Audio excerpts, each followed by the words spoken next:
O nosso alvo de hoje é o candidato a deputado estadual Luiz Romani, paulistano, 39 anos, conhecido como Delegado Romani, que sai como candidato nessa eleição 2022 pelo PROS, partido do então candidato à presidência da República, Pablo Marçal. Bem-vindo, Delegado Romani, é um prazer recebê-lo em nosso programa. O prazer é meu, muito obrigado pelo convite, Ed. E vamos aqui falar de tudo, falar de vários assuntos, segurança pública. Pode mandar pergunta aí, que sem mimimi eu mando a resposta. Delegado Romani, conta pra gente como começou a sua trajetória na polícia e quais os motivos te levaram a escolher essa profissão. Então, na verdade era um sonho, né? Um sonho ser policial. Não ser delegado, porque para mim era muito distante, né? Eu vim de uma família simples, simples em recursos, né? Mas foi muito rica em princípios e valores. E quando eu fiz a escola técnica, eu tive contato com direito penal. E ali, quando eu vi, eu falei, é isso que eu quero fazer, quero aplicar justiça. E aí, quando eu fiz a faculdade de Direito, eu já sabia que eu queria ser delegado. Logo que me formei, tirei a OAB, mas advoguei muito pouco. E no primeiro concurso, fui aprovado para delegado de polícia. Estudei muito, né? 12 horas por dia, aí, 6 dias por semana, sem feriado, sem carnaval. E, graças a Deus, aí deu certo e mudou a minha vida naquele momento. A maioria dos policiais, quando se tornam delegados, se tornam investigadores, sempre tem alguém na família. Você teve alguém na família também que foi polícia? Não, ao contrário, né? Na verdade, a família era contra. Queria que eu fosse advogado, juiz, promotor, não delegado. Até porque a gente sabe que ser delegado de polícia, né? Trabalhar na linha de frente, como a gente fala, no efetivo combate ao crime, no Brasil tem que ser um pouco doido, né? Mas eu gosto demais. Mas eu gosto demais e atuo há mais de 10 anos, né, no efetivo combate ao crime. Trabalhei em delegacias territoriais, mas também trabalhei em departamentos especializados. No DEIC de São Paulo, onde eu trabalhei na divisão de patrimônio e também na divisão de roubo de cargas. E também trabalhei na Corregedoria da Polícia Civil do Estado de São Paulo, onde já estive aí em vários lugares. E tenho uma Você trabalhou com o Maurão ou não? Maurão, um grandão? Grandão. Conheço. Eu trabalhei junto com ele também. Não junto, mas no mesmo prédio, lá no DEIC, né? Ele estava em outra divisão. Ele está na Divecar, parece agora, né? Agora eu não sei onde ele está, faz um bom tempo que eu não o vejo. Mas na época ele estava na DIG, né? Que é uma outra a divisão de investigações gerais, e eu estava no patrimônio. Ah, legal. Mas um cara bem bacana. Um abraço aí, Maurão. Ô Romani, você como especialista em direito criminal, a ideia da sua candidatura é que você cansou de só cumprir a lei. Agora, quer ser eleito para também participar da criação e das mudanças das mesmas. O senhor acha que o nosso Código Penal é muito brando com a criminalidade? Me perguntaram por que política. Por que se afastar do cargo de delegado de polícia e entrar para a política? Que é outra coisa que fala, você é louco, vai mexer com isso daí. Há mais de 10 anos, como eu te falei, que eu venho no efetivo combate. Inclusive, a gente viu aí a quadrilha do Pix, que à luz do dia, criminosos vêm sequestrando pessoas, levam para os cativeiros e obrigam elas a fazerem transferências bancárias, as conhecidas como Pix. Sim. Que foi uma grande facilidade, né? Você poder fazer a transferência, cai o dinheiro na hora, você não paga nenhuma taxa por isso, mas a facilidade veio. E acabou o crime também vendo uma grande oportunidade para poder... Mas o fato deles fazer esse sequestro e manter a vítima em cativeiro, porque tem um limite de transferência, que seriam R$1.000 por dia. Então o cara mantém a vítima aquele tempo para ela fazer mil todo dia. É isso? É assim que funciona? Não, na verdade, os R$1.000 ele fica limitado à noite. Depois das 20 horas, até as 6 da manhã do outro dia, ele é limitado a R$1.000. Mas isso veio depois, viu? No começo não tinha limite. E o que a gente viu foi altos valores, mais de R$100.000 de transferência. Então, o que tem acontecido agora? Eles aguardam para virar o dia para poder continuar as transferências. Mas o grande lance é o seguinte, é muito preocupante. Eu me dediquei demais ao combate a esse tipo de crime. Cumpri mais de 100 mandados entre busca e prisão em 1 ano e meio, relacionado à quadrilha do Pix. O que acontece? Antigamente, se levava uma vítima ao cativeiro. Ligava-se a um terceiro e esse terceiro pagava o resgate. Sim. Atualmente, com a tecnologia, leva a vítima para o cativeiro, mas quem paga o resgate é a própria vítima. Que coisa. Então, assim, realmente a vítima é torturada, ameaçada de morte o tempo todo, não raramente é agredida fisicamente. Então, a Polícia de São Paulo tem se dedicado com muito vigor para combater esse tipo de crime, porque é inadmissível, né? É verdade. Criminosos sequestrando pessoas à luz do dia. O senhor tem fama de ser o delegado que mais prende em São Paulo. Essa fama é justificada ou é um exagero?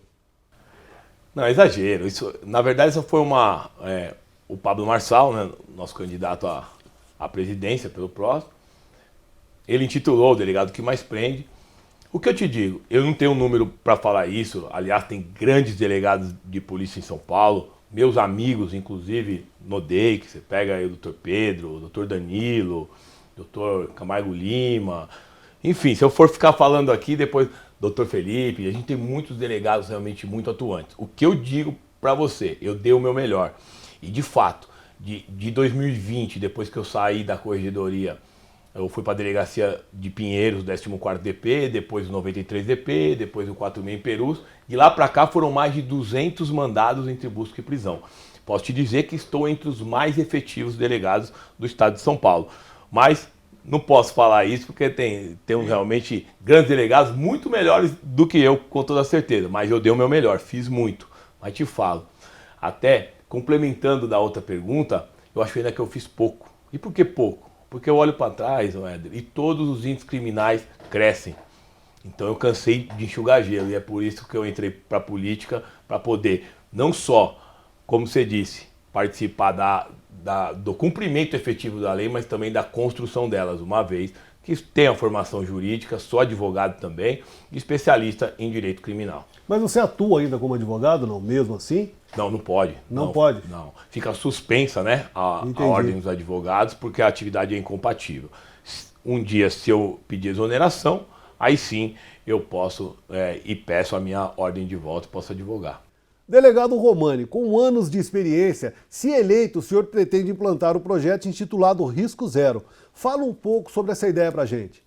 Um dos pilares da minha campanha. Nós nos preocupamos muito com o treinamento de armamento e tiro dos policiais, o treinamento tático, né? Mas é muito importante a gente se preocupar com a inteligência emocional dos nossos policiais. A Polícia Paulista vem sofrendo, Éder, grandes baixas e baixas por afastamentos por problemas psicológicos. Em casos mais graves, alguns policiais chegam a tirar a própria vida. Isso ninguém fala, isso ninguém divulga. Então, eu que trabalhei na corredoria, lá a gente tinha um atendimento bem precário, né? Infelizmente, a gente precisa realmente ampliar, cuidar do policial durante a sua formação e durante toda a sua carreira. Mas não é como é feito hoje. Na Polícia Militar, se o policial se envolve em alguma ocorrência de rua, ele é afastado e só volta com laudo do psicólogo. Não é isso, ao contrário, é dar um suporte ao policial para que durante a carreira ele tenha uma válvula de escape, né? Então chama risco zero, para que a gente reduza essas baixas policiais. Além disso, o que a gente tem que se preocupar muito é com os policiais na questão do respaldo jurídico. Já aproveitando aqui só para complementar. Que é o excludente de licitude, no caso, também. Também o excludente de licitude. Porque o que acontece hoje? O policial se envolve em qualquer ocorrência e ele, além de ser afastado muitas vezes, ele ainda tem que arcar com o advogado, ele não sabe se vai perder o cargo e em alguns casos tem sido até presos os nossos policiais. Por quê? Por uma questão de interpretação sempre desfavorável ao policial. Então é claro aqui, eu nunca vou defender um policial que cometer um erro doloso. Eu estou falando que por mais que o policial treine uma situação de estresse, às vezes ocorre um erro. Todos nós somos falíveis. Sim. Então nós temos que dar respaldo por aqueles que realmente protegem a sociedade. Nós policiais, Éder, isso eu falo com experiência de causa, são verdadeiros heróis e merecem sim o nosso acolhimento. E eu acho que o policial ganha mal pra caramba. Eu acho que isso aí, o governador que entrar agora, que foi eleito nesse pleito de 2022, eu acho que é a primeira coisa que vocês teriam que estar olhando para o policial. O policial muitas vezes ele está tirando a própria vida porque não tem como pôr comida dentro de casa. ele não tem como colocar um filho numa escola particular porque não tem dinheiro para pagar, porque ganha um salário de miséria. O que o senhor faria para esses policiais nessa situação? Perfeito. Falou muito bem. Um policial que não consegue dar o próprio sustento à sua família, aquilo vai gerando uma frustração muito grande. E durante os anos, aliado a situações de estresse, como eu falei, aliado a ocorrências em que ele não sabe se vai perder o emprego, e aí a sua família vai ficar ainda mais prejudicada. O que eu vou fazer? Eu vou brigar sim pelo aumento dos policiais, porque um salário digno faz sim a gente ter uma saúde mental, e ela só contribui para a sociedade, porque o bom policial, o policial que está sendo bem remunerado, com certeza vai prestar um serviço de excelência para a sociedade.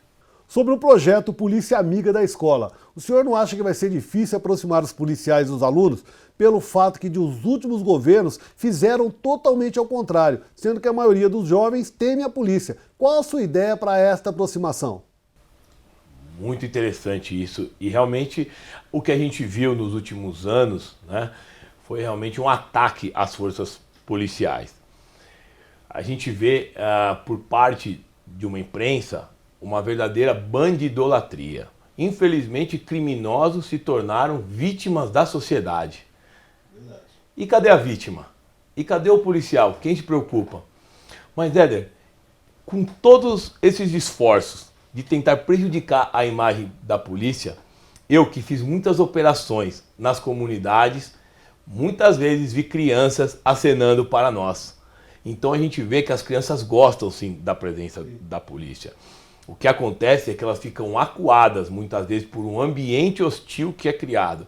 Eu acredito que com a aproximação da polícia da escola, essa imagem não só vai mudar, como aquela criança que vai ter o policial próximo, ela vai ter o bom exemplo, a gente pode colocar os policiais para dar as palestras. Então a gente tem realmente que resgatar os valores dessa sociedade, porque hoje o que ocorre é uma inversão muito grande de valores. É verdade.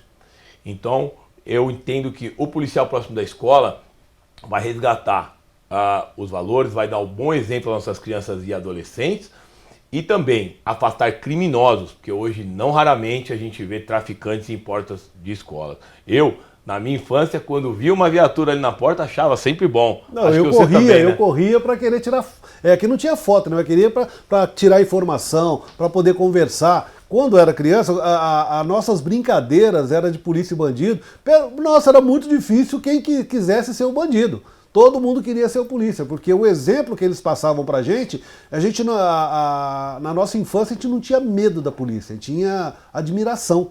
Hoje está ao contrário, as crianças ficam apavoradas, vê uma viatura, por quê? Porque chega um falando na cabeça, chega um professor falando na cabeça. A doutrinação acho que está muito forte contra as nossas forças policiais.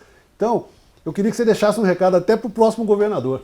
Claro, deixar um recado aqui. Eu tenho visto um candidato ao governo, Tarcísio, que vem realmente entendendo o que aconteceu com a polícia e vem aí trazendo grandes propostas para a Polícia Paulista. Falou que a Polícia Civil envelheceu e que precisa de concurso, vem fazendo aí um combate contra as câmeras nos policiais militares. Eu sou contra também, embora tenha se divulgado que a letalidade policial diminuiu com a colocação das câmeras, é uma verdade, mas por quê? Porque a polícia deixou de fazer o enfrentamento. Os crimes violentos aumentaram. Então, as câmeras não foram benéficas. Ao contrário, elas prestam um desserviço às forças de segurança. Porque, na verdade, o policial fica com medo de agir, porque ele sabe que ele vai ser penalizado. Eu acho uma tremenda numa idiotice. Eu acho que essas câmeras aí, minha opinião, que aqui é um programa de entrevista e opinião. Minha opinião é que essas câmeras deveriam estar nos bandidos. Deveriam estar com quem está com tornezeleira eletrônica, para ver o que o cara está fazendo na hora que o cara sai de casa, na hora que dá aquele tempinho, que está dentro do raio ali, que tem a tornezeleira, ela tinha um raio, não é isso? Sim. Ele dentro daquele raio ali, o que ele está fazendo? O cara continua executando todas as malversas da vida dele, ele continua executando ali, porque não tem ninguém vendo. Você recebe um sinal, ele está ali, mas dali ele continua comandando o crime, se ele quiser, do mesmo jeito. Agora, o que fazer para mudar isso? Na minha opinião, na minha simples opinião, eu acho que as câmeras não teriam que estar no policial, teriam que estar no bandido.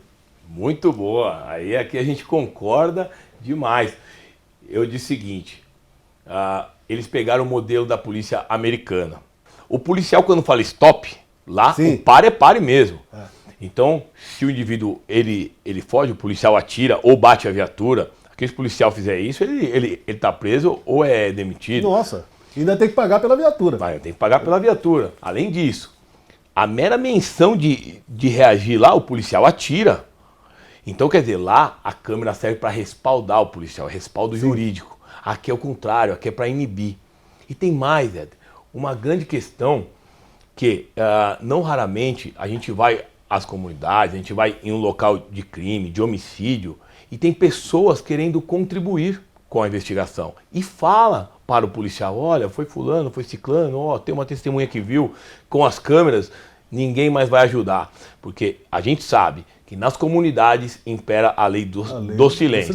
Então, quem que vai crescer ser uma testemunha? Então, isso não contribuiu. Então, como você bem falou, eu tenho a proposta, porque tem dinheiro público, as câmeras têm que ser aproveitadas. Pega essas câmeras, tira do peito do policial e enfia no peito dos criminosos, aqueles que estão em regime semiaberto. Esses sim precisam ser fiscalizados, porque eles vão para a rua durante o dia e voltam para a prisão à noite. Estão sob a tutela do Estado. Esses sim têm que ser fiscalizados e monitorados o tempo todo. Não policial, esse é herói da sociedade.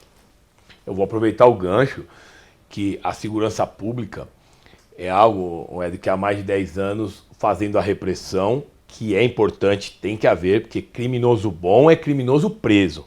Verdade. Principalmente de crimes violentos. A gente tem que acabar com benefícios, né? A gente tem que acabar com visita íntima, acabar com televisão. Que isso? O indivíduo está preso, ele tem que ser... Aí ninguém quer puxar o modelo americano, né? Que é só por um vidro. Né? Aí... Então, assim, os professores, a gente tem que voltar a valorizar o nosso professor. Assim como você, eu também, todas as fases das nossas vidas sempre teve o quê? Um professor, um bom professor. Bom, todo mundo que está aqui, tudo que você está fazendo na sua vida, teve alguém que te ensinou. E o professor foi o principal que ensinou essa pessoa que te ensinou. E eu, filho de professora, então fica aqui realmente outro compromisso meu, que é o quê? Valorizar os nossos professores. Por quê? Porque a causa de muitos dos nossos problemas hoje precisa ir na formação, ir na base, e não fazer o que fizeram hoje. Inverteram. É muito importante a universidade? Sim, muito importante. Mas o que adianta a gente colocar alguém em uma universidade que não teve sequer uma base? O que a gente vê hoje são estudantes, alguns estudantes universitários que sequer sabem interpretar um texto. Então, verdade. Eu defendo a inclusão? Sim, mas antes disso eu defendo uma base forte para que a gente crie uma sociedade baseada em valores, em princípios morais e éticos. O senhor passou pelo câncer 2 vezes. Seu projeto intitulado Nova Chance pretende aprovar uma lei que visa o abatimento de impostos estaduais para empresas que contribuírem com o Hospital do Câncer Infantil. Queria que o senhor falasse um pouco sobre esse assunto com a gente. Perfeito. Eu tive um na perna, né, chamado osteosarcoma, que é um tumor de osso, aos 14 anos. Ali a primeira pancada da vida, né? E depois, aos 16, tive um no pulmão também, que foi um nódulo decorrente do outro, um tumor maligno. Mas, novamente, uma cirurgia, fiz a quimioterapia e venci. Estou aqui para contar, isso faz mais de 20 anos. E tempos difíceis fazem homens fortes, né? Então, aquela situação, ela fez eu crescer muito rápido.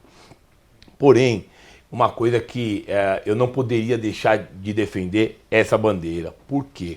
A minha família, com muito esforço na época, me deu um convênio médico. E mesmo assim, Éder, tiveram procedimentos cirúrgicos que eu tive que fazer com liminar da justiça. Imagine você, aquele que não tem um convênio médico e tem que ir para a rede pública. Sim. A gente sabe a realidade. Então, é dar realmente uma nova chance a quem tem um câncer, que é realmente uma doença tão difícil de ser superada, mas possível, mas precisa ter um tratamento adequado. É uma pena, mas chegamos ao final desta entrevista com um dos mais conceituados delegados de São Paulo. Obrigado, doutor Luiz Romani, por ter aceito o nosso convite para se tornar o alvo do nosso programa. Muito obrigado, Éder. Na verdade, foi um prazer, foi ótimo aí o nosso bate-papo, né? Nem foi uma entrevista, foi realmente muito bacana de poder trazer as propostas de quem aí está há mais de 10 anos, né, no efetivo combate ao crime. E agora vamos continuar lutando, mas lutando de uma forma diferente. Queria aqui aproveitar, mandar um abraço para o nosso amigo em comum, o Luiz da Mirante. Grande abraço, meu amigo. Abraço, Luiz. E ó, quero te ver aqui também, hein? Muito bom. Obrigado e estou à sua disposição aí.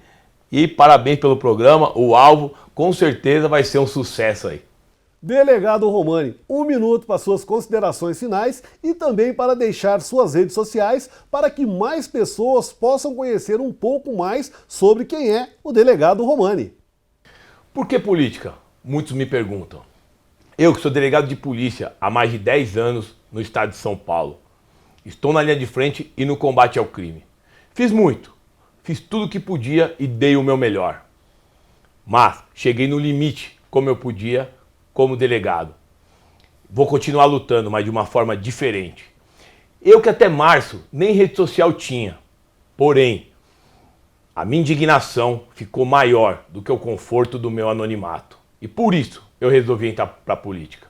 Eu, especialista em segurança pública, eu vou cuidar de você, eu vou cuidar do nosso estado de São Paulo, que está carente de segurança pública. Me segue nas redes sociais e conheça mais o meu trabalho, as minhas propostas. O seu voto garante o seu futuro. @Delegado Romani. Aqui é do time que resolve e a mudança começa agora. Eu sou Éder Triton e este foi o Alvo, Entrevista e Opinião. Quer saber mais? Acesse as nossas redes sociais. Te vejo no próximo programa. Até lá!